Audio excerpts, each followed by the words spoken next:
Theorem 2 है any two angles in the same segment of a circle are equal. पहली बात तो ये है बेटा कि सेगमेंट क्या है। अगर आप किसी भी सर्कल के कहीं पर एक लाइन लगा दें और वो दो हिस्सों में बट जाए, जैसे इसमें येलो है और ऑरेंज है, तो एक सेगमेंट ये है, एक ये है।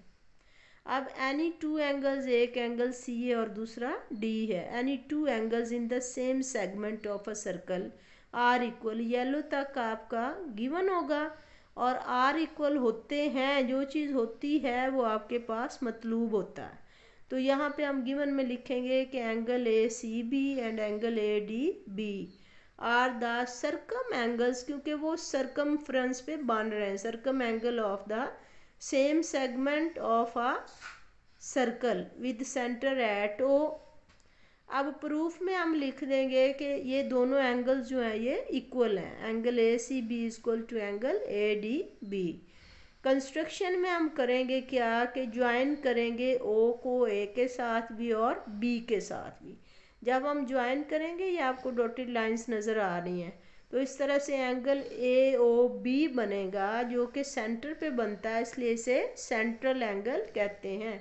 चलें अब हम चलते हैं स्टेटमेंट्स और रीजंस की तरफ। Standing on the same arc A B of a circle, ये ए बी आर्क है सर्कल की। यहाँ पर जब हम जाएंगे तो देखें कि A O B is the central angle, क्योंकि ये सेंटर पे बन रहा है। Where is A C B and A D B जो है ये हमारे सर्कम एंगल्स हैं। ये हमें गिवन भी है कि ये दोनों सर्कम एंगल्स हैं, इसलिए यहाँ गिवन लिख लिया। और ए ओ बी क्योंकि हमने कंस्ट्रक्शन में बनाया, इसलिए इसकी रीजंस में कंस्ट्रक्शन आ गई। अब ये है कि स्टेटमेंट्स और रीजनिंग में पहली बात आपने याद रखनी है कि आपने कंस्ट्रक्शन वाला ये एंगल लिखना है कि angle A O B is the central angle. फिर वेयर इज, इन दोनों का बताना है कि ए सी बी और A D B are the circum angles.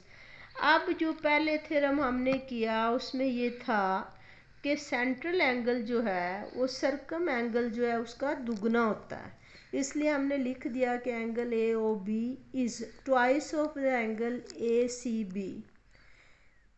ये बाय थ्योरम 1 हो गया। इसी तरह से हम ये भी तो लिख सकते हैं कि A D B is twice of the angle A O B is twice of the angle A D B. तो ये लिख दिया कि major angle A O B is twice of A D B. अब जब आपके पास दो इक्वेशंस हों और दोनों की ही लेफ़्ट साइड या राइट साइड आपस में इक्वल होगी, ये लेफ़्ट साइड आपस में इक्वल है तो राइट भी इक्वल होगी, इसलिए 1 और 2 से हमने लिख दिया कि 2 times A C B equal to 2 times A D B. 2 से 2 कैंसिल हो गया तो angle A C B equal to angle A D B. यहाँ पे रीजनिंग में लिख देंगे कि यूजिंग 1 एंड 2, तो हैंस हमारे पास इसका प्रूवल आ गई। ये बहुत इजी है, अच्छी तरह से लर्न आउट कर लेना, ठीक है। थैंक यू, अल्लाह हाफिज़। Standing on the same arc A B of a circle, ये ए बी आर्क है सर्कल की। यहाँ पर जब हम जाएंगे तो देखें कि A O B is the central angle, क्योंकि ये सेंटर पे बन रहा है। Where is A C B and A D B जो है ये हमारे सर्कम एंगल्स हैं। ये हमें गिवन भी है कि ये दोनों सर्कम एंगल्स हैं, इसलिए यहाँ गिवन लिख लिया। और ए ओ बी क्योंकि हमने कंस्ट्रक्शन में बनाया, इसलिए इसकी रीजंस में कंस्ट्रक्शन आ गई।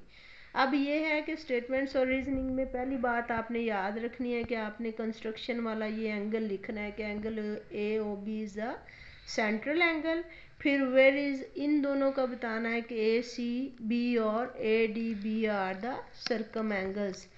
अब जो पहले थ्योरम हमने किया उसमें ये था कि सेंट्रल एंगल जो है वो सर्कम एंगल जो है उसका दुगना होता है, इसलिए हमने लिख दिया कि angle A O B is twice of the angle A C B. ये बाय थ्योरम 1 हो गया। इसी तरह से हम ये भी तो लिख सकते हैं कि A D B is twice of the angle A O B is twice of the angle A D B. तो ये लिख दिया कि major angle A O B is twice of A D B. अब जब आपके पास दो इक्वेशंस हों और दोनों की ही लेफ़्ट साइड या राइट साइड आपस में इक्वल होगी, ये लेफ़्ट साइड आपस में इक्वल है तो राइट भी इक्वल होगी, इसलिए 1 और 2 से हमने लिख दिया कि 2 times A C B equal to 2 times A D B. 2 से 2 कैंसिल हो गया तो angle A C B equal to angle A D B. यहाँ पे रीजनिंग में लिख देंगे कि यूजिंग 1 एंड 2, तो हैंस हमारे पास इसका अप्रूवल आ गई। ये बहुत इजी है, अच्छी तरह से लर्न आउट कर लेना, ठीक है। थैंक यू, अल्लाह हाफिज़। थ्योरम 2 है, any two angles in the same segment of a circle are equal.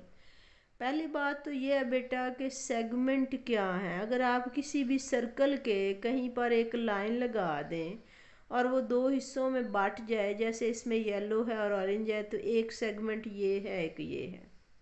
अब एनी टू एंगल्स, एक एंगल सी है और दूसरा डी है। Any two angles in the same segment of a circle are equal, yellow तक आपका given होगा और आर इक्वल होते हैं, जो चीज़ होती है वो आपके पास मतलूब होता है।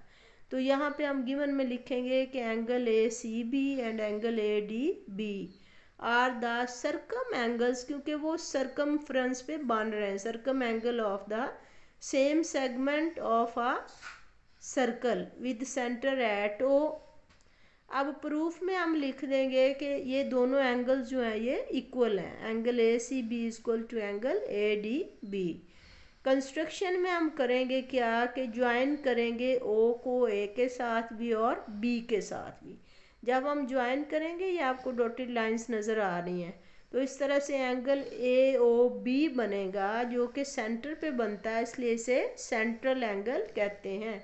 चलें अब हम चलते हैं स्टेटमेंट्स और रीजंस की तरफ।